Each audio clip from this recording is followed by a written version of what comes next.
조만 대장경 조국의 내로남불. 8. 장학금 지급 기준 발언과 딸의 장학금 수령. 조국은 2012년 4월 트위터에 다음과 같이 적었다. 장학금 지급 기준을 성적 중심에서 경제 상태 중심으로 옮겨야 한다. 성적 장학금은 일정 정도 유지하되 가정 형편이 어려운 학생들이 학업을 이어갈 수 있도록 지원하는 것이 더 바람직하다. 당시 박원순 서울시장이 서울시립대 반값 등록금을 시행하자 이를 환영하면서 조국은 등록금 부담 완화와 장학금 제도의 개편이 교육 공정성에 기여한다는 취지로 목소리를 높였다. 그는 성적 위주의 장학금은 특권층 자녀에게만 기회가 돌아갈 위험이 있다며 사회적 약자를 위한 장학금 제도를 강조했다. 과거 장학금의 기준을 성적에서 경제 상태 중심으로 옮겨야 한다는 글에 이어 또 다른 글이 발견되었다. 조국은 2013년 2월 26일 페북을 통해 윤병세 당시 외교부 장관의 딸이 가계곤란, 장학금을 오해나 수여받은 것을 비판했다. 윤병세 외교부 장관 후보 대학생 딸 가계곤란 장학금 오해 수혜. 이건 정말 아니다. 교수, 월급 받는 나는 사립대 다니는 딸에게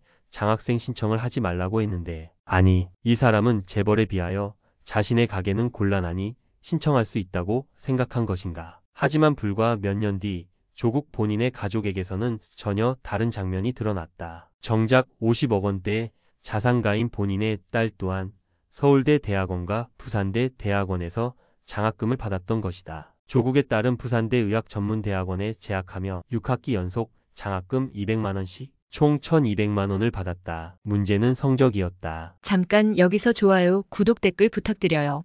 조민 씨는 재학 중 2차례 유급을 당했음에도 장학금 수령이 이어졌다. 일반적으로 성적 장학금은 성적 기준이 엄격하고 유급 학생이 장학금을 연속해서 받는 것은 이례적이었다. 게다가 조국 일가의 재산은 인사청문 요청한 기준 56억 원이 넘었다. 경제적 어려움과는 거리가 먼 가정 형편임에도 경제적 필요 대신 특정 교수의 재량에 의해 장학금이 지급된 것으로 알려졌다. 즉, 조국이 과거 주장했던 장학금은 집안 사정이 어려운 학생에게 돌아가야 한다는 원칙과는 정반대의 상황이 벌어진 것이다. 조국 측은 이 논란에 대해 장학금 지급은 해당 교수가 개인적 판단으로 한 것이며 딸이 요청하거나 부당하게 받은 것이 아니다라고 해명했다. 조국은 교수님이 앞으로 더 열심히 하라는 격려 차원에서 준 장학금이라며 특혜가 아니라는 논리를 폈다. 또한 법적으로나 제도적으로 문제는 없다고 강조했다. 그러나 이 해명은 여론의 불신을 거두지 못했다. 왜냐하면 조국 스스로 과거 장학금은 경제적 형편이 어려운 학생에게 돌아가야 한다고 못 박아 놓았기 때문이다. 제도의 문제를 넘어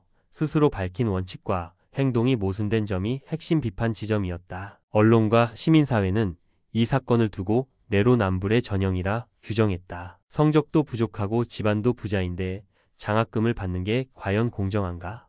라는 비판이 쏟아졌다. 일부는 이 정도면 장학금이 아니라 특권금 아니냐라며 풍자했다. 또 다른 시각에서는 교수가 장학금을 줬다 하더라도 그 배경에는 법대 학장 출신이자 권력 핵심에 있던 조국의 사회적 지위가 영향을 미쳤을 것이라는 의심이 제기됐다. 특히 청년층의 반발이 컸다. 우리는 성적이 조금만 떨어져도 장학금을 잃고 학자금 대출에 허덕이는데 조국 딸은 유급을 2번이나 하고도 장학금을 받았다는 분노가 온라인에 확산됐다. 결론적으로 조국의 장학금 발언과 딸의 장학금 수령 사례는 단순한 제도적 문제를 넘어 도덕적 권위와 실제 삶 사이의 괴리를 보여준다. 그는 공정형평을 외치며 장학금 제도의 방향을 제시했지만 정작 그의 가족은 특권적 장학금 수혜를 누렸다. 법적으로 문제없다고 항변할 수는 있지만 바로 그가 강조해온 도덕적 기준과는 정면으로 배치된다. 이 사건은 조국의 내로남불 이미지에 기름을 부은 대표적 사례로 자리 잡았다. 서민 학생을 위한 장학금은 사라지고 권력자의 자녀를 위한 장학금만 남았다는 비판은 지금도 회자된다. 구외고 폐지론. 조국은 2010년 진보집권 플랜과 언론 인터뷰 등에서 외고 제도에 대해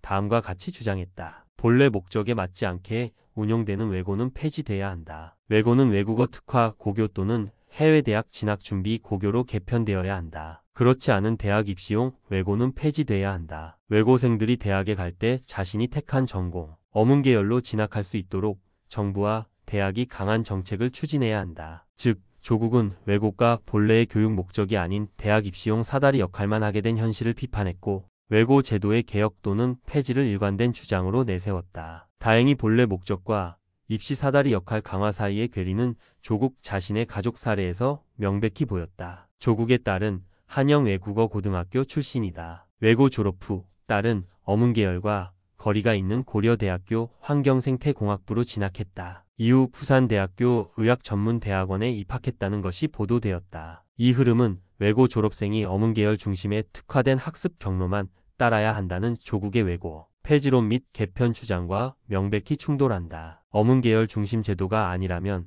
외고 본연의 특수성 의미가 희미해지고 외고 출신 학생이라도 입시에 유리할 수 있는 여러 경로가 열려있는 현실이 드러난 것이다. 조국은 이 모순을 이렇게 해명했다. 2010년 12월 한 언론 인터뷰에서 그는 나의 진보적 가치와 아이의 행복이 충돌할 때 결국 아이를 위해 양보하게 되더라고 말했다. 즉, 제도적 이상과 실제 자녀의 진학 방향이 일치하지 않는 것은 부모로서의 책임일 수 있다는 것이다. 또한 조국 측은 외고 폐지로는 입시 경쟁과 교육, 불평등이 심해진 배경에 대한 제안이지 특정 학생의 행로를 제한하려는 것이 아니었다는 점을 강조했다. 하지만 해명이 모순의 무게를 덜어주지는 못했다. 여론은 냉담했고 특히 청년 세대와 교육 문제에 민감한 학부모층에서 비판이 컸다. 외고 폐지해달라고 한 사람이 외고에 보낸 뒤 특권적 진로를 밟게 한 건 무엇인가? 아이가 행복할 수 있는 진로 선택이라면 외고 폐지로는 부모가 결정 지어주는 아이의 행복인가? 진보적 가치 vs 자녀 행복이라는 이유로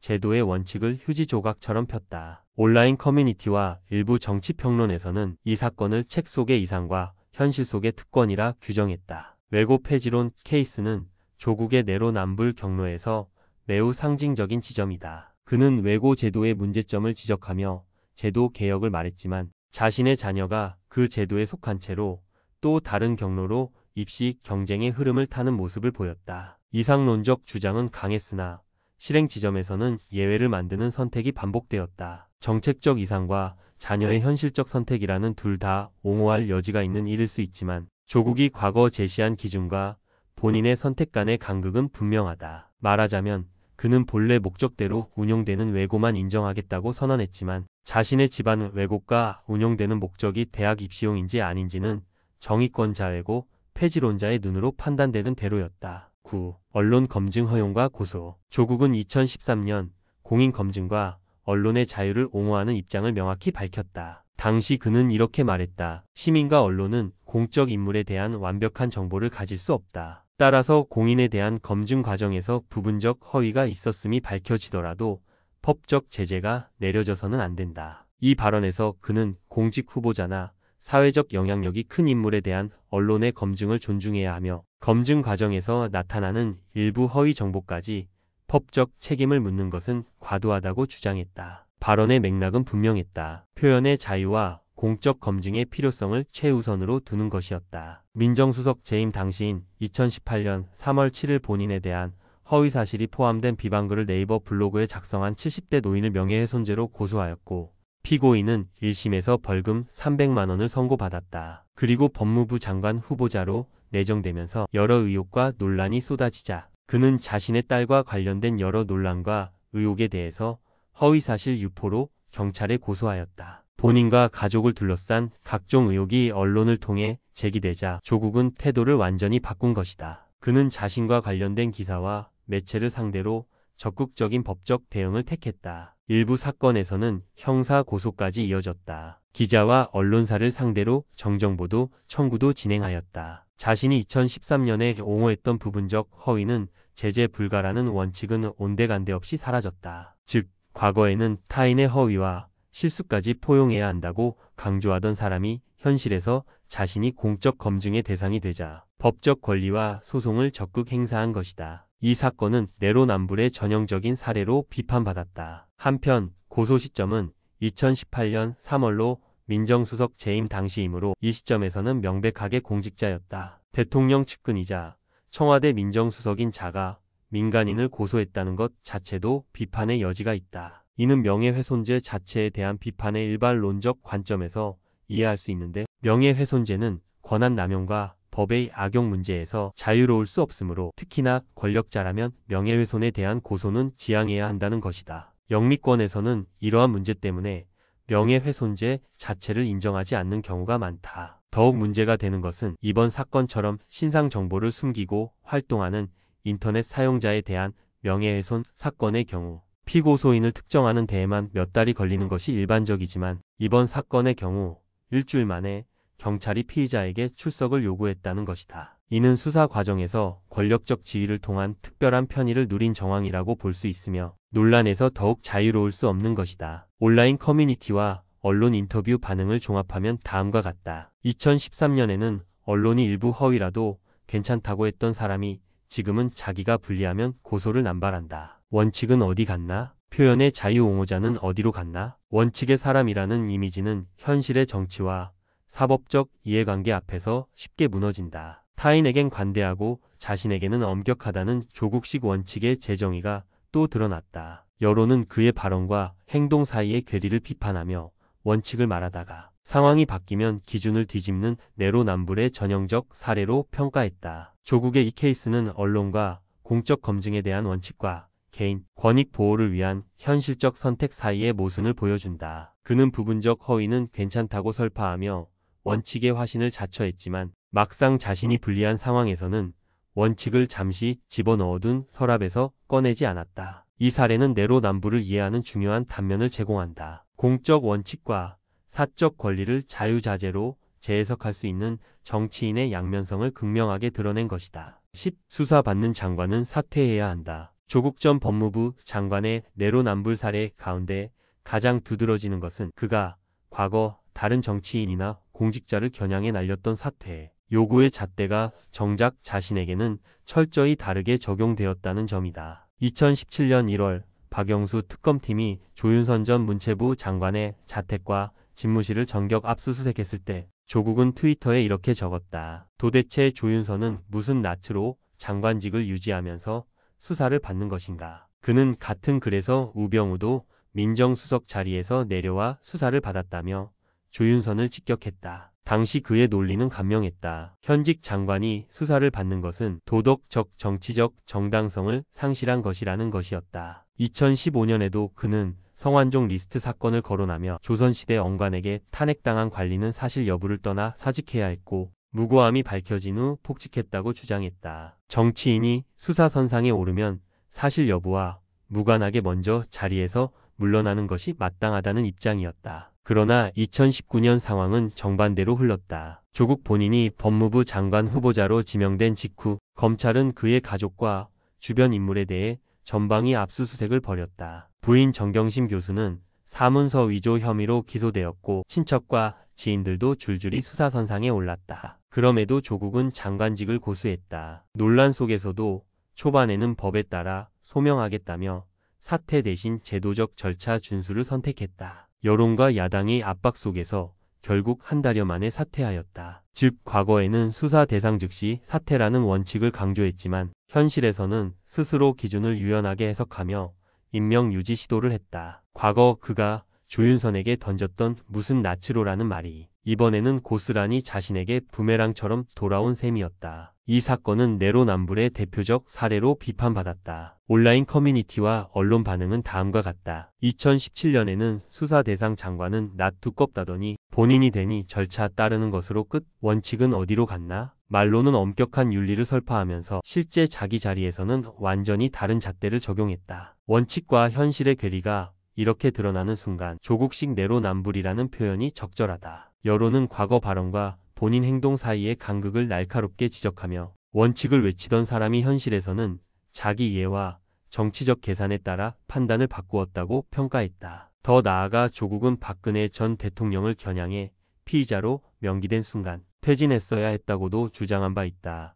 2017년 3월 트위터. 또 피의자 박근혜가 왜 사퇴를 거부하느냐? 증거인멸 때문이다 라고 단언하기도 했다. 하지만 장관 임명 직후 조국의 가족이 기소되자 그는 돌연 태도를 바꾸어 무죄 추정의 원칙을 내세우며 기소만으로 불이익을 주는 것은 부당하다고 항변했다. 불과 몇 해 전 스스로 부정했던 논리를 자신이 공경에 처하자 적극적으로 꺼내든 것이다. 이 모순된 태도에 대해 네티즌들은 조국은 과거의 조국과 싸우고 있다. 트위터에 쓴 글들이 전부 부메랑으로 돌아왔다는 조롱을 퍼부었다. 실제로 그의 과거 발언 하나하나가 장관직을 지키려는 현재의 모습과 정면으로 충돌했기 때문이다. 결국 조국의 사례는 정치적 내로남불의 전형을 보여준다. 남에게는 도의적 책임을 들이대며 즉각 사퇴를 요구했지만 자신에게는 법적 무죄 추정을 내세우며 자리를 지키려 했다. 원칙이 상황에 따라 바뀌는 순간 원칙은 원칙이 아니라 정치적 도구에 불과해진다. 이 사례는 정치적 윤리와 현실적 이해관계 사이에서 원칙이 얼마나 쉽게 유연해질 수 있는지 보여준다. 조국은 수사 대상 장관은 사퇴해야 한다고 주장하며 윤리적 잣대를 강조했지만 막상 본인이 수사와 논란의 중심에 서자 절차적 소명과 임명 유지라는 현실적 선택으로 기준을 조정했다. 이 사건은 공직자의 윤리적 기준과 개인적 이해관계 사이의 모순과 내로남불을 명확하게 드러낸 단면으로 기록된다. 조국이 걸어온 길은 단지 개인의 위선이 아니라 한국 정치에서 원칙이 어떻게 내 편과 남의 편에 따라 달리 적용되는지를 적나라하게 보여주는 사례다. 그래서 사람들은 그의 이름을 빗대어 조로남불이라 부른다. 원칙을 말하는 사람은 많지만 그 원칙을 자기 자신에게 먼저 적용하는 사람만이 신뢰를 얻을 수 있다는 교훈을 남긴다. 11. 신공항 10조면 고교 무상교육 10년. 조국은 2012년 3월경 자신의 트위터에 선거철되니 또 토목 공약이 기승을 부린다는 내용의 글을 올리며 동남권 신공항 건설 공약을 비판했다. 조국은 대형 토건 사업의 무분별한 재정 지출을 강하게 비판했다. 그는 트위터 등 공개 발언에서 이렇게 말했다. 신공항 10조면 고교 무상교육 10년이다. 발언의 의도는 명확했다. 10조 원이 들어가는 초대형 국책 사업보다는 고교, 무상교육과 같은 교육 복지에 재정을 투입하는 것이 훨씬 합리적이라는 재정 우선순위 논리였다. 당시 여론은 복지와 교육을 우선시하는 진보적 관점으로 평가했다. 하지만 2020년 부산 가덕도 신공항 추진 국면에서는 상황이 완전히 달라졌다. 그는 노무현 전 대통령 이름을 붙이자는 제안까지 내놓으며 신공항 찬성 입장에 섰다. 지역 경제 활성화와 정치적 명분을 앞세우면서 재정적 원칙보다 정치 지역 이해관계를 우선시하는 모양새가 되었다. 과거 신공항 10조면 고교 무상교육 10년이라고 강하게 비판했던 발언과 비교하면 입장이 정반대로 선회했다. 이 사례 역시 조국식 내로남불로 비판받았다. 온라인과 언론의 반응은 다음과 같다. 2012년엔 신공항 10조가 아깝다고 떠들더니 본인 정치적 명분이 걸리니 10조 원 투입도 괜찮다고? 원칙은 어디로 갔나? 재정 효율을 강조하던 발언과 지역 정치 명분을 앞세운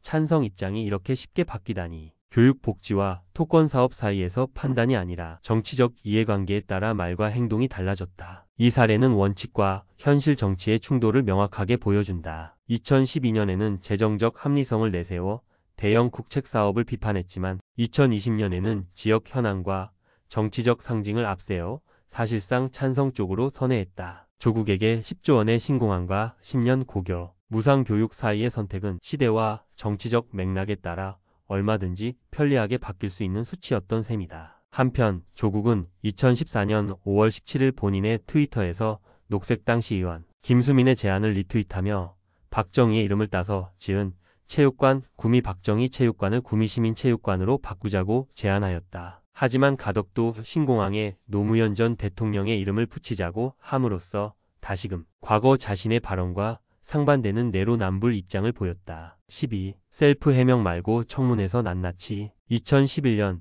조국은 야권 인사로서 공직 후보자의 검증을 강조했다. 그는 언론 인터뷰와 칼럼을 통해 이렇게 주장했다. 청문회에서 후보자의 의혹을 낱낱이 밝히라. 국민 앞에서 투명하게 검증하는 것이 민주주의의 원칙이다. 이 발언은 당시 정치권에서 강한 울림을 주었다. 공직 후보자는 국민 앞에서 청문회를 통해 철저히 검증받아야 한다는 날카로운 원칙론을 내세운 것이다. 하지만 2019년 조국이 법무부 장관 후보로 지명되자 상황은 정반대로 전개됐다. 국회에서 정식 청문회가 예정대로 열리지 못하자 그는 국민청문회라는 우회 카드를 들고 나왔다. 사실상 자신이 직접 해명하는 셀프 청문회 형식을 띠며 원래 자신이 주장하던 공직 후보는 국회에서 철저히 검증받아야 한다는 원칙과 모순되는 행동을 보였다. 언론과 야권은 즉시 셀프 해명 논란으로 비판을 쏟아냈다. 온라인과 언론의 반응도 날카로웠다. 2011년엔 청문회에서 의혹을 까발리라더니 본인은 청문회 대신 스스로 국민 앞에서 해명한다고? 원칙은 원래 남을 위한 것이었나? 청문회 원칙을 설파하던 사람, 막상 자기 일이 되니 국민청문회 카드라니. 말과 행동이 이렇게 쉽게 뒤바뀌다니. 강경론은 언제나 다른 사람에게만 적용되고 현실에서는 편리하게 회피 수단으로 변한다. 이 사례는 원칙과 현실 정치의 충돌을 적나라하게 보여준다. 2011년엔 공직 후보자의 의혹 검증을 날카롭게 주장했지만 2019년 자신의 공직 후보자 신분에서는 청문회 무산을 이유로 편리한 우회 수단을 택했다. 말하자면 이는 조국에게 청문회에서 검증받는 후보자와 자신 사이에는 원칙 적용의 거리감이 존재했음을 여실히 보여주는 사례다. 13. 윤석열의 영웅정신. 2013년에 조국은 윤석열 찍어내기로 청와대와 법무장관의 의중은 명백히 드러났다. 수사를 제대로 하는 검사는 어떻게든 자른다는 것. 무엇을 겁내는지 새삼 알겠구나. 라는 트윗을 올렸다. 2013년에는 사람에게 충성하지 않는다는 윤석열의 발언이 두고두고 마음에 남을 것 같다는 트윗 또한 올렸다. 국정원 댓글 사건이 사회적 논란으로 떠오를 때 조국은 윤석열을 높이 평가했다. 그는 SNS와 언론 인터뷰에서 이렇게 말했다. 윤석열 검사의 행동에는 영웅 정신이 깃들어 있다. 우리 사회에 필요한 용기와 결단력을 보여주었다. 이 발언은 검찰 내부의 비위와 정치권 압력 속에서도 공직자의 정의감과 용기를 높이 평가하는 전형적 영웅적 평가였다. 당시 여권 내에서는 상당한 공감과 칭찬을 받았다. 하지만 시간이 지나면서 정치적 환경이 바뀌자 조국의 평가는 급전환됐다. 2019년 이후 검찰개혁 논란과 정권 내 갈등 속에서 그는 윤석열을 향해 강도 높은 비판을 쏟아냈다. 윤석열의 칼날이 방향을 바꾸자 바로 태세를 전환해 윤석열을 격렬히 비판하며 조국은 페이스북에 각종 기사와 글들을 올렸다. 검찰총장으로서의 윤석열의 행보를 정치적 판단과 결합해 이전에 칭송했던 영웅정신 이미지를 뒤집었다. 윤석열이 국민의힘 대권주자로 나서자 되려 검찰총장 시절부터 양복 안에 100넘버 입은 옷을 입고 있지 않던가 라며 그 100넘버 2번을 검찰총장에 앉혀준 문재인을 비판하고 나섰다. 언론과 SNS에서는 영웅이라던 그 사람 이제는 비판 대상으로?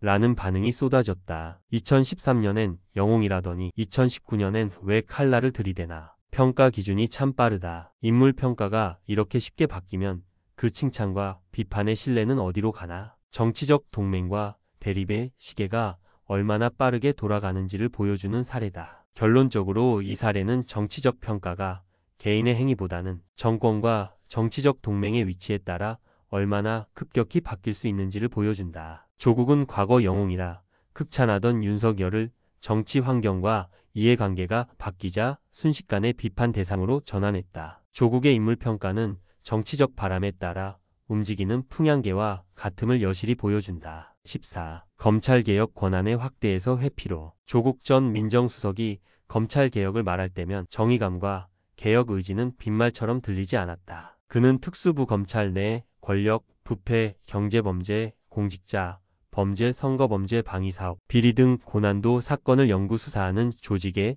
수사권과 재정권을 강화하여 검찰이 직접 수사 가능한 범위를 확장해야 한다는 검경 수사권 조정안을 주도했었다. 이 법안은 국회 패스트트랙에 올라갔고 언론과 지지자들은 그것이 적폐 수사와 사법정의 회복의 핵심 축이라 평가했다. 특히 조국이 민정수석으로서 이명박 정부 양승태 대법원 삼성 관련 적폐를 수사하려 할 때 특수부는 그의 정책 수단이자 상징이었다. 특수부 강화는 검찰이 가진 권력을 개혁의 도구로 바꾸겠다는 그의 약속 공약이었고 많은 사람이 그것을 정치적 개혁의 중심축으로 기대했다. 그런데 시간이 흐르면서 검찰 특수부라는 제도와 그 권한이 조국 자신 및 주변에 불리해지는 순간 그의 태도는 뚜렷하게 변화했다. 조국은 검찰의 직접 수사를 확대하는 수사권 조정안 특수부 권한 강화 제도를 주도했다. 그는 부패 범죄, 공직자 범죄, 경제 범죄 등에서 검찰이 직접 수사 가능한 시스템이 필요하다고 여론과 함께 강조했다. 언론과 국회에서 그는 검찰개혁의 방향성과 구체적 제도로 특수부 강화와 검경 수사권 조정이 중요하다고 말했고 그의 지지자들 역시 그 약속을 진보 개혁의 근간으로 받아들였다. 그러나 검찰이 조국 자신 혹은 주변을 수사 대상으로 삼자 그는 특수부 강화의 공익적 의미보다는 권한 남용과 정치적 이해관계 쪽에서 회피적인 해명을 꺼냈다. 특수부가 본인 가족, 배우자 혹은 주변 인물들에 대한 수사를 벌일 때 조국은 검찰 권력의 남용, 정치적 공격, 수사 절차의 문제 등을 내세우며 방어적 입장을 택했다. 검찰 개혁을 말하던 사람이 수사가 자신에게 향하자 특수부를 줄이자는 개혁안을 제안하거나 책임이 제도보다 개인이나 언론 논란 쪽으로 기울이는 모습을 보였다. 윤석열 검찰총장의 직무정지 사건 때 판사 사찰 의혹이 제기되자 조국은 이를 악의정기합의한 오독이라며 반발했다. 과거 그는 검찰이 공무원 공권력자를 상대로 한 감찰 사찰 문제에는 엄격한 잣대를 들이댔었다. 정치적 비판 대상으로 삼았고 사찰의 정의와 불법의 경계를 강하게 주장했다. 하지만 본인이 혐의 대상이 되었거나 수사의 중심이 되었을 때는 일관된 기준 대신 방어 논리를 앞세웠다. 또 있다. 2019년 조국의 자택이 압수수색 당할 때 현직 검사에게 전화통화를 하는 장면이 언론에 보도되었다. 조국은 과거 우병우 민정수석이나 김용판 서울경찰청장 등이 유사한 행위로 비판받았을 때 엄격한 잣대를 적용했었다. 증거인멸 우려가 높으니 구속 수사 가야 한다 등의 트윗을 했었다. 그러나 자신의 압수수색 현장에서는 다른 태도를 취했다. 이런 직접 통화가 상징적으로 드러낸 것은 말하던 검찰 권력의 감시와 실제 자신의 수사 절차 참여 혹은 개입 기회를 피하려는 태도 사이의 괴리였다. 이 검찰개혁 관련 내로남불 사례들은 대중과 언론에서 다음과 같은 반응을 불러왔다. 검찰개혁을 외치던 사람이 정작 검찰이 자신을 향할 때는 제도를 회피하기 위한 방패로 만든다. 특수부 강화가 정의라던 약속이 자신의 수사가 시작되자마자 그 특수부의 권한이 부담이 된다며 줄이자는 얘기가 나온다. 발언과 정책 주도의 명확한 공통분모였던 공익을 불리한 상황에서는 개인 방어 논리로 대체한다. 검찰개혁은 조국의 정치적 브랜드의 한 축이었다. 특수부 강화, 검경 수사권 조정 등은 그가 개혁 지향적 인물로 인정받는 기반이었다. 하지만 권력과 책임이 자신에게도 실질적으로 돌아오기 시작하자 제도의 이상보다는 정치적 분리를 앞세운 회피가 나타났다. 이것이 내로남불이다. 말하던 제도가 자신을 포위할 때 방어 논리를 꺼내들고 원칙을 유보하거나 바꾸는 것이다. 자연스러운 인간적 선택이라고 말할 수도 있겠지만 공적 인물로서 언행일치와 책임성이 요구되는 위치일 때는 그 불일치는 도덕적 정치적 비용으로 돌아온다. 15. 파리가 싹싹 빌 때 사과한다고 착각 말라. 조국은 2010년 유명한 외교부 장관 딸 특채 논란을 신랄하게 비판했다. MB 주변에는 공정한 사회에 반하는 인간만 특실거림을 보여주는 사건이다. 사실 신하는 주군을 보고 따라하는 법이거늘 어디선가 들은 우스갯소리 하나 하겠다. 파리가 아빠를 싹싹 비빌 때 이놈이 사과한다고 착각하지 말라. 이에 내 말을 추가하자면 파리가 아빠를 비빌 때는 뭔가 빨아먹을 준비를 할 때이고 우리는 이놈을 때려잡아야 할 때이다.